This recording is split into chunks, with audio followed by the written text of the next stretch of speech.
News. At para sa detalye ng ating mga balita, mahigit 100 mga menor de edad na biktima umano ng pang-aabuso ng isang religious organization sa Mexico, Pampanga na rescue ng DSWD. Dayuhang pastor, arestado. Kasama mo sa balita si Radyoman Mike Guyagoy.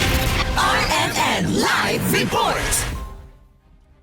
Abot sa 116 o 106 na po ng mga menor de edad ang nailigtas ng DSWD Field Office Number 3 sa Central Luzon. Ito mula sa pang-aabuso ng isang child care facility na pinapatakbo ng New Life Baptist Church Incorporated sa Mexico, Pampanga.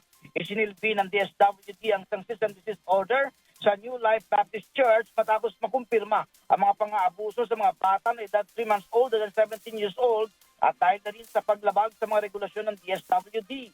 Arestado ang pastor ng religious organization na si Jeremy Ferguson na isang American national.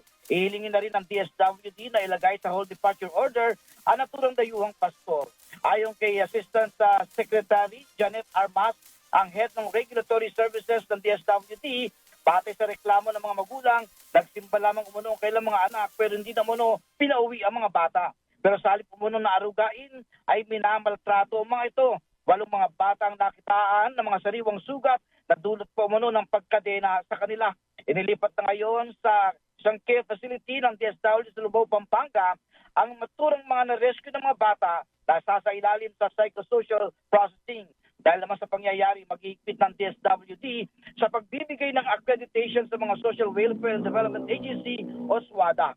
Ito yung mga recently na naka-experience ng abuse, yung tinatali, may mga sugat-sugat pa sa mga kamay and other parts of the body. And kung gaano, na yung license kasi nila, issue dito ng region and kailangan ko lang i-check kung gaano katagal itong nag-exist.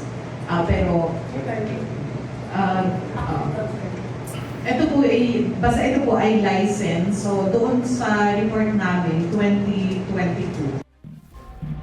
Naging pahayag ni Assistant Secretary Janet Armas kasama sa DZXL RMN Manila. Radyo Man, Mike Guyagoy Tatak, RMN. RMN